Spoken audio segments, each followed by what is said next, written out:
Put the stick over here. I know I was using this stick like it was jam And now, as Monty Python is often quoted as saying, it's time for something completely different. It is my pleasure to introduce Kent Kuhl II, who worked with Emily Himmelsdust and I down at the USGS. If you have ever visited a website and said, wow, that's cool, it's so easy to find what I want or buy what I want, or I love how that works, or more importantly, if you've ever visited a website and said, what are they thinking? Why did I have to go through all this trouble to find this thing? I'm never coming back to this website again. You have encountered what's known as a usability problem. And if you are a website developer, whether you're in the private sector trying to sell something, or if you're in the government sector like us, trying to communicate knowledge and information and data that you, the taxpayers, have paid for, you really want to address this. And this creates a bit of a problem because our understanding of the internet and how people interact with it is only about as old as the internet itself, which is really only about the past 20 years. So there's not a big body of scholarly research that we can fall back upon to say, well, we should look at it this way, and we should do something like this. But you can apply scientific methods to this. So in trying to find someone who is compatible for this project, we said, needs to have a background in science. Okay, check, Kent has that. And is a geoscientist. We can talk about rocks and minerals too. You also want somebody who can think creatively and out of the box. And I think, as the PEP peers here will attest, Kent can do that in spades. And you also want somebody who can not only think about these things, but also articulate them in some meaningful way. And in this case, Kent has a background in graphic design, so he can take issues with websites and things that we're developing that he'll talk about during his talk, and make them into graphical illustrations of the way things might be changed or improved to make the delivery of our kinds of information better. So it's been really fun working with Kent over the last month and a half or so, including riding a skateboard up and down our hallways. So with that as an introduction, Kent will tell you what he has discovered about what we do. Great. Thank you. Hello, everybody. My name is Kent Kuhl II. I wanted to talk about today putting the public first, USGS, usability, and coastal hazards. So what is web usability, as Rob had just talked about? It's defined as the ability of users to navigate and utilize a website quickly and efficiently. And again, like he was saying, this has only been around since the last 20 some odd years, so in the early 90s. And as you can see, that's like one of the earliest things, AOL. So why is web usability important? Well, as a federal entity, we are required by laws to make our websites usable so that the public can access them, and that's a big thing. And on top of that, we want users to return to our website, so we only have split seconds to make the user impressed and to get them back. So this is the current design of the website. As you can see, there is it's a map-based system. And it's basically kind of like similar to Google Earth, but then there's 3 themes on the sides. And I will explain all this in just a second. So the goal of the website is to use these layering systems to explain coastal hazards, and this can help inform and educate the public. So the themes we have are extreme storms, shoreline change, and sea level rise, which the extreme storms uses categories of the hurricanes and tells you, is this area going to flood? Is there, a possibility of overwash? And then you have shoreline change, which talks about erosion and growth, and that's very important for homeowners and people who own beachfront property. And then sea level rise, shoreline change, and it forecasts the coastal vulnerability, which is also extremely important when it comes to global warming. So when I developed 2 different tests, this was the first test. I basically came up with the idea of using, because we didn't have time to do multiple rounds of testing, I did what I like to call micro rounds, which I used 3 different test groups, each with 3 people, and these people basically just used one theme only. So they're questions that I developed in tasks and also using a script that basically they were only supposed to go to specific themes. So again, extreme storm, shoreline change, and sea level rise. And then I did a second group which used the tutorial, and we compared the last group, which was sea level rise, to the group that had the tutorial and the sea level rise as well. So again, it was the same type of spiel, one test group, 3 people. So I got 12 volunteers, which are, most of them are in the room, thank you. So basically, we had them navigate the website, and we used Google Chrome because that is the most popular browser right now. And I took audio and visual of them interacting with the website, and I used that for analysis later. So how did I analyze navigation? Well, I used this grading system of clicks and emotional states, comparing the two. So we actually found that as there is a decrease in emotional state, meaning you went from happy to just angry, your click count went up really high. So recovery is possible in these scenarios, but only if there is a quick reward to your clicks right after this. So this is basically how I developed kind of a graph here to basically tell me what's going on with the people. So as you can see here, it's like a clock, so it starts this way and goes around. So it starts at task 1 and then ends at tasks 4. As you can see here, they started off frustrated, they got confused, they were in thought, and then they became happy towards the end. But still, we had a high click count at the beginning, which was in blue. That is the subject score. We had a base score, which I did myself, and that's in orange, and then the gray are the averages. So the way I would score it is if the subject score was between the average and the perfect score, then that means there was good results. In this test, we had as you can see here, initial navigation and information confusion on the top. And so I think there was a major navigational problem that we needed to tweak. So as you can see here, like I was stating earlier, this is a linear graph, a scatter plot as you would say. And there's the emotional state is positive up here, negative down here. And as you can see, as emotional state goes down, click counts increase. So there's a negative correlation between the two. And how did I grade communications of the website, meaning wording or what was being spoken, the information in the website? I used time and percentage of completion. So the longer times would be fine as long as they stayed between the average and the perfect scores. And it was okay though to be a little bit above that, but your completions would need to be like 90 to 100%. If not, then there was a failure for the website to communicate to users. And recovery is possible only if the averages are near perfect times and completions are close to 100%. So this is the type of graph that I developed. I developed 2 graphs, which are basically just bar graphs. Again, orange is perfect, gray is the average, and then blue is the user scores. So as you can see here, there was a major problem with task number 1, part 3, and 4. So again, we needed major communication issues here and major communication tweaks. Although their times were actually pretty well because, again, orange is perfect and gray is the average. So they actually stayed within that. So how did I grade everybody? This is kind of how I put all the information together and based off of the website, this is what I call the website failures by numbers of subjects and all task graph. So it basically taught all the different task themes, stream storm, shoreline change, and sea level rise, and this was the number of subjects that had issues with these sections and by parts and tasks and whatnot. So this is how I found the major navigational issues. These are extreme site failures. That means that everybody had a problem with navigation or communication. So that is right here and here. And this helped me develop answers, and later on in my presentation I'll present those.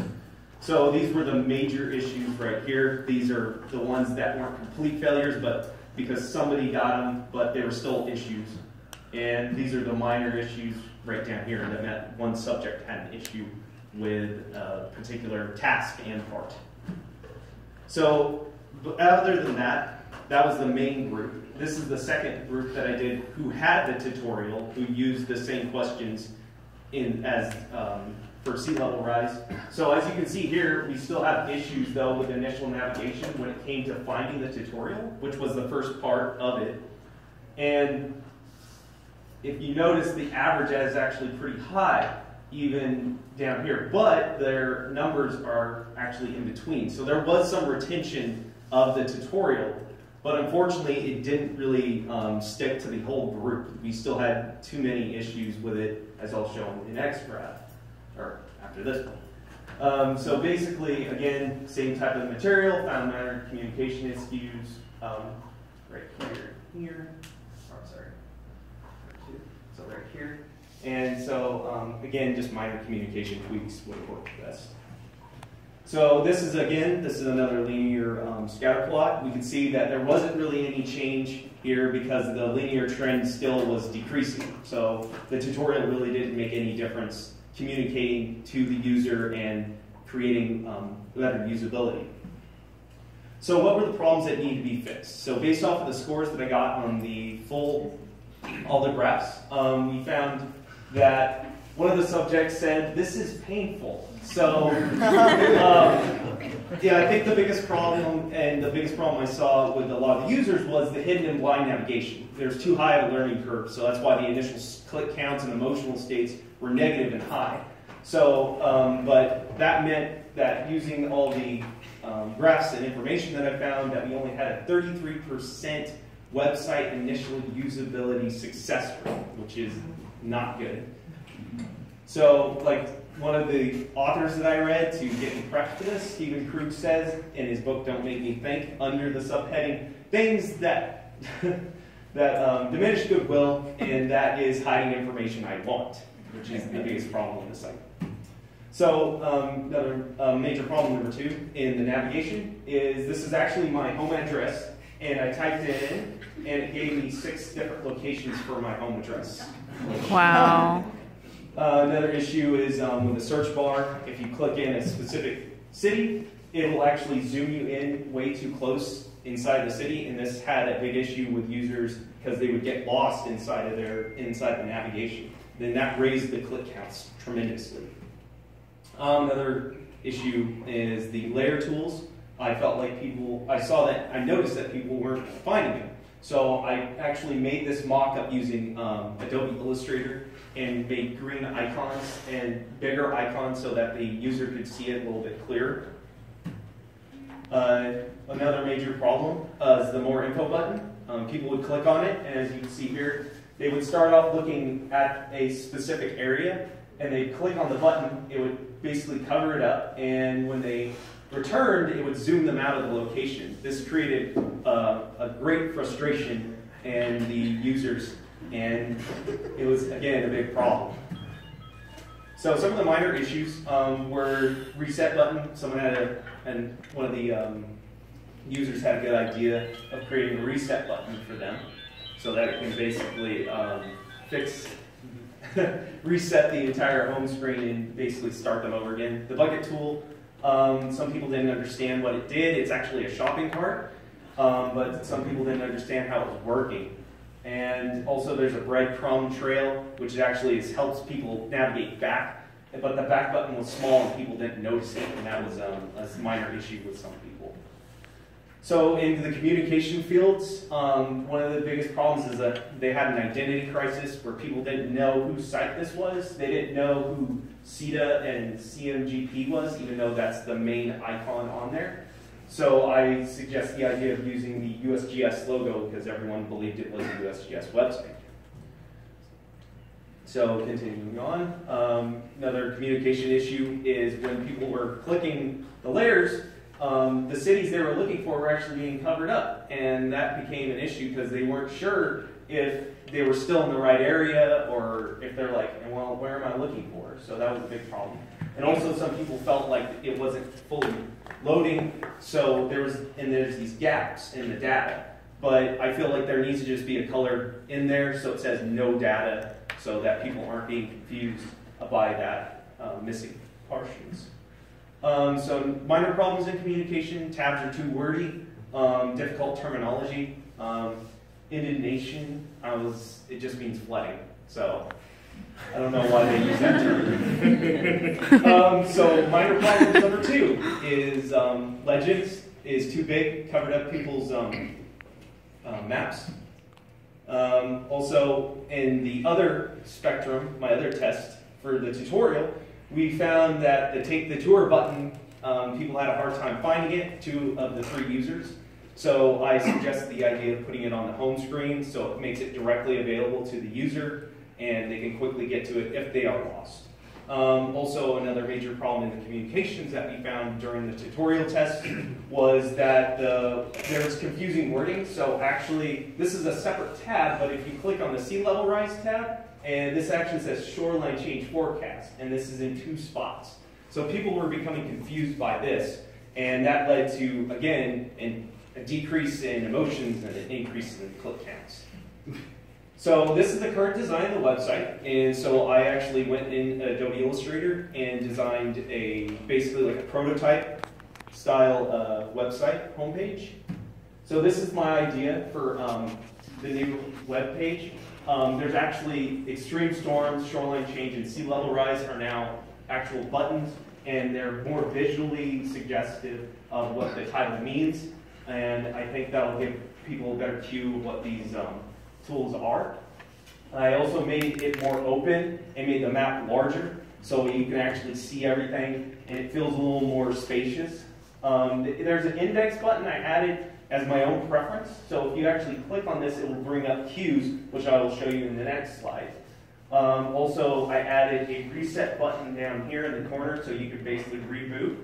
And then the save button here will actually save your map. So the bucket tool is not spread intermittently in between all the tabs and themes. It's actually right here on the side. So you can just click that and save your map. And as well, this can actually go in and I also wanted to add a system where you can move this around. So you can hold it and move it. So it's like a floating bar. So the idea that I had is to change the system instead of using the hidden navigation to a filter system. So you actually click on these filtering buttons and they'll add the layers on for you. So then basically all you have to do is and also I decrease the size of the legend down here. And if you click the index button, these are what will pop up. And they would tell you exactly what the tools do. So that gives users basically that you don't even have to take a tour. You just click the index button and it'll give you just a very basic information, but it'll still save the user time. And then basically when it's just one click away and then you get all this, that's only like a few clicks and you can literally have all the information you need and then directly save it right there. So again, I just wanted to thank all the groups that have been involved in the PEP program itself. All the volunteers, I wanted to greatly appreciate you coming in on your days off and whatnots. I want to thank my advisor, Rob, and Emily, and also Ben for listening to some of my ideas. And again, I just want to thank all the teachers, all the staff, Dr. Ambrose, Anjay, and everyone involved with the PEP program. Thank you.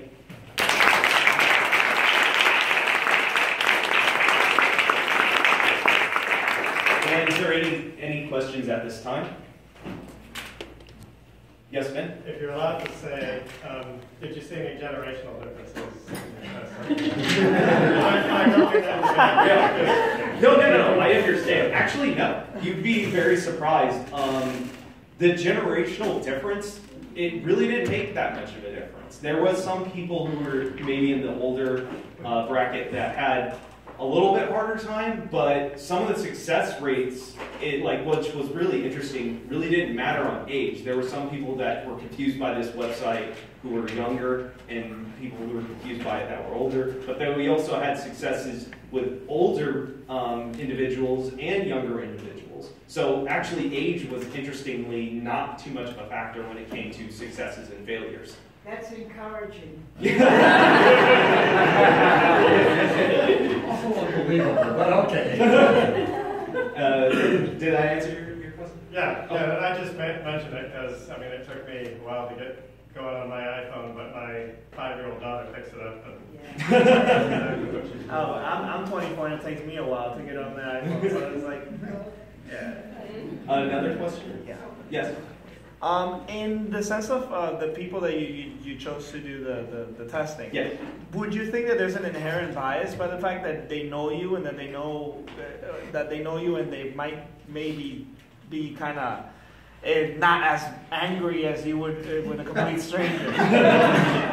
I actually found that some of the people that really, I mean, the thing is like the site is what frustrated people. There was I felt like I was very professional with the testing. I stood back, let them do their thing. Most of the people, the things that frustrated them were the site and not me. But I honestly believe in the testing works. It really does work. And if and I think the micro test gave us a better full-on perspective of the website and basically let us cut and, like, as a surgeon, almost surgically find all the problems with each individual thing.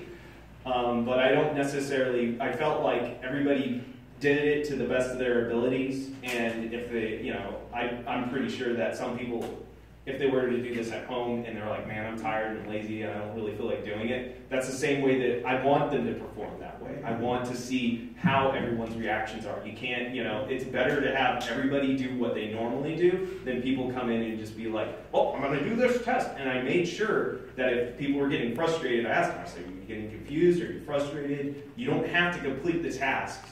If you would just quit if you were at home, just quit, because I'd rather you do that, and that gives me a better understanding. Okay, someone quit right here, and I can just, either if they want to redo it later, I'll put in new click counts or whatnot. So that's what I did, and it worked, and I did it for one of the subjects, and it's not up there, but I actually had to redo and do more testing with that.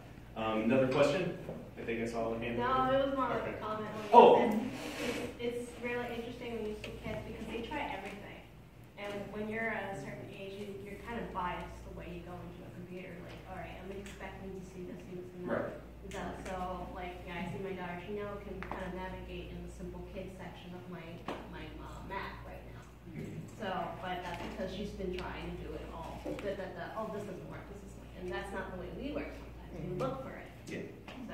So, yeah. No, and that's the thing is that I wanted to test was like some people when they navigate they're going to use the tools that are right there, or they're going to use it how you would like a Google map where you click and hold and click and hold and click and hold. But that's why I did averages to score. I didn't score it based off of like, oh well they didn't get perfect, therefore it was a failure. I wanted to use the average plus I wanted to use the perfect score, and in between that, that's where it was basically like that's a success. If I can get somebody in between there, great. If I can't and they're above it, then that's a problem.